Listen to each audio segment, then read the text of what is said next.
আলুটা দেওয়ার পর আলু দেখুন আস্তে আস্তে কষানোর পরে আমি এটার মধ্যে অল্প একটু জল দেব, যাতে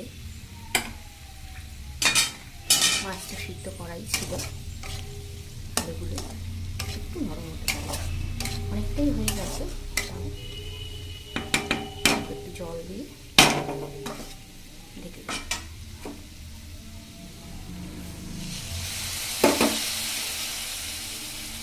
এই সময় আমার গ্যাসের ফ্লেমটা একদম লোতে আছে।